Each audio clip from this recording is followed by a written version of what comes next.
Today I want to talk about something that quite surprised me, which is what I think is one of the best travel kettles, or the best way to boil water with electricity while traveling. But before we do that, I just want to say welcome to Kabin's Coffee Corner. This channel is designed to help you choose the coffee gear you want to brew with at home.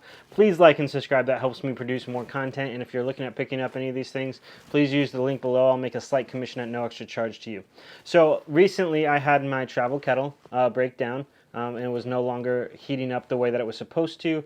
And I ordered 4 or 5 different kettles just to kind of look at on Amazon that you could travel with really well. And then I had a company reach out to me. That company was Stoke Voltaics, and they make the Jewel, which is right here in front of me. And this is a travel kettle.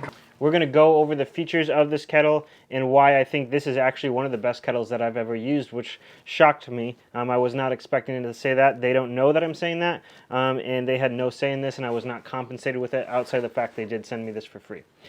So first off, I do want to go over two of the ones that I've used typically quite a bit. And the first one is the Bodum. It's about 16 ounces, 17 ounces, so about half a liter little kettle. It's not too far off on the size. It's actually probably about the same height and maybe a little shorter, less diameter, but it does have the handle that sticks out like so. Next to that, we have the immersion heater, which is probably the smallest, most compact kettle that you can, which basically means you just drop this in water, plug it in, and it'll heat up for you. It's $7 or $14 now, and it has done a very good job. So I either drop it in a hotel cup and set it on the side and it heats it up, and you do have to stir it a little bit. I'm going to go more into the details there. And then you have hot water, and it folds up to basically the size of a cable. Obviously quite a bit more compact than the Jewel or the Bodum. So this is always going to be my go-to for very, very lightweight, as condensed packing as possible. The only con to this is what was the con? Oh, when you put it in the water, you do have to stir the water with it, otherwise it'll just boil the top and not the whole thing. But overall, it does do super well, and you can put this in an AeroPress and shove it inside the AeroPress to heat up the water, and use it to also store inside of the AeroPress. So this is by far a great alternative and a great way to do compact, and it's 15 bucks. You can't really beat it, but there is an inconvenience to this one. So I want to go with the actual best kettle per se to travel with, and that is the Jewel. And there's one reason for that. So a couple features that I like about the Bodum is the Bodum has a spout, so you do get a little bit more control. The Jewel has a little hole right there, so pouring, you're not going to get the best results for a pour over, but you can make it work, and I do as well. It's going to be most suited for an AeroPress or doing something like the Flare or Pico Presso. The nice thing about the Bodum is it has this base, and it comes off the base, and you can pour with the little spout. So basically pour your water in there, click it on, and it will heat up eventually, and then it will automatically shut off once it's heated up. This worked well for me for, I don't know how many years I had this, but it was quite a while, maybe 7 years I think I had this. And it worked really, really well up until about 6 months ago, where it began to shut off and not turn back on a couple times, and so I kind of had to keep unplugging it and plugging it. So that leaves me to the Jewel one and why I like this one. And it's for these buttons right here. So you have this on button that you simply press right there, and there's 3 options here. You have a drink, eat, and pop. So the drink one will automatically boil up the water, and then it will shut it off. The next one is eat, where it will keep continuing to boil the water once it hits boiling. And the next one is pop, which is for popcorn, if you want to put popcorn in here and cook popcorn out of this. Apparently you can. I'm never trying it, and I never will try it, partially because I don't want oils and butter and all that stuff inside a kettle that I'm using to brew coffee. I'm using this solely to brew coffee. But basically food, you can cook food in it. It's meant for like backpacking per se, not backpacking or camping per se, and it looks very spitting image to this right here. This right here is a very famous looking jet boil. It's like the go-to camping stove, and very, very similar style of handle. a very similar style of spout on the lid. So if you have a jet boil, this is basically the same thing as a jet boil, except it plugs in, and the jet boil has obviously that stuff on the bottom of it, a heater for the bottom of it, but it's virtually the same size, slightly bigger.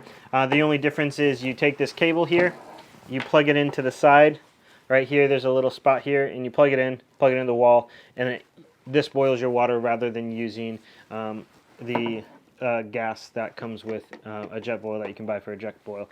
Simply pop the lid on, and then you can use this handle to pour, like so. But why this is the best kettle for me, and why I like this is the best, is because it simply keeps the water boiling. So one of the things that I absolutely hate about not having my temperature control Stag EKG when I travel is because typically I could set the temperature to what I want and it would be there when I come back to it. Therefore, I'm not waiting for it to boil and then shut off like most other kettles that I've ever tried. So I can simply just set this to, where's the mode at? I can set this to the eat mode, which will keep it boiling, and it will keep it boiling for as long as I want it to. Now this will evaporate some of the water through the boil, but that's fine. It's pretty close on the inside. It has line indicators on the inside to let you know how much water is in there. But overall, I'm very, very happy with this kettle. I will use it as long as it will last me. I can fit the cord on the inside. I can also fit the cord for my optional Lagome Mini, which is right here. That'll also fit on the inside when I wind it up a little bit better. And then I can also fit my Akaya Pixis scale also on the inside. Boils well. Having it stay at that boil for as long as I want is key to making coffee, because then I don't have to worry about reheating up the water if somebody else wants it. I don't have to worry about making sure I'm right around the kettle as soon as it's done boiling. It's just always good to go. I typically brew with a Pico press when I travel, which means I want boiling water and I don't want water at like 240 degrees. If I want water at 240 degrees, I do have to unplug the kettle and then wait about 30 seconds, or shut off the kettle and wait about 30 seconds for the temperature to get about where I want it to. Now, one of the things that I don't like about it, but I'm not necessarily sure if it's a con or a pro of it, is I miss the spout. Of course, you don't get that much control, but you can always bring a steaming pitcher with you as well, and that'll give you a little bit more control for pour overs in this, but it doesn't do the greatest job of giving you the most consistent pour out of that, but that was to expected with the similarity of the lid that it is to a jet boil. The next thing I don't like is I don't like how there's no removable base for it. In other words, if I want to pour from it, I either need to unplug the cable from right here on the side, or I need to pour with the cable plugged in to the kettle, and that is not the most ideal situation. But this is built pretty well. I have noticed that some of the logos and stuff like that is already kind of starting to peel off, but the padding seems decent well. There's a little indent from, it looks like my thumb, probably when I grab this to brew I push in too hard, and I've only had this, I've used it for about 2 weeks now, but it seems really solid built. It doesn't seem cheap by any means. It's also not the most lightweight. It's probably actually, it's a little bit heavier than a jet boil, but yeah. So basically, if you're looking for like a plug-in jet boil, this is what you get, and this gets the job done. I'm pretty happy with it, and this basically took out my need and showed me a kettle that I didn't know existed. However, the kettle is quite pricey. It's quite pricey, as it costs somewhere between $80 to $100. I think it's $80 on Amazon at the time of me filming this, which is a lot for a kettle. I think the Bodum here, which is a good option, is $35, $40, and then you're looking at 30 plus 10 for a pitcher, or sorry, 15 plus 10 for the pitcher. So you're looking at 25-ish for the immersion heater, 35-ish for the Bodum, and then $80 for the jet boil Joule Stoke Voltix kettle. So it's quite a bit of price range differences on there, but it's hard to say if it's worth it or not. I do like it. I do like I feel like it fits in my luggage better than the Bodum does, and Yeah, overall it's a good kettle. I'm happy with it. It is kind of pricey. I would like to see the price go down, but this is like solid like metal stainless steel on it versus the Bodum is all plastic on the inside and definitely feels way cheaper. The Bodum definitely feels way cheaper in comparison to the Jewel, but again, you can buy 2 of the Bodums for the price of the Jewel. So I'll kind of let that be your stipulation on whether or not you want it. It's definitely the best of the 3. It's nice to have the control.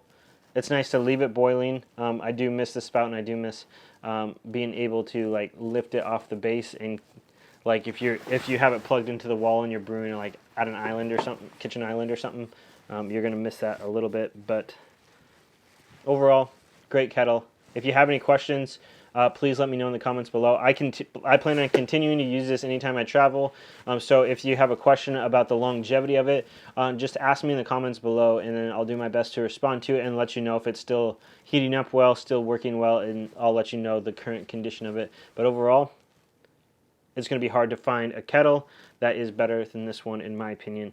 It is priced a little bit, but I do think it might be worth it for the serious coffee brewer on the go. So thank you so much for watching, and again, if you could please like and subscribe, that really helps me continue to produce content as a YouTuber. Thank you.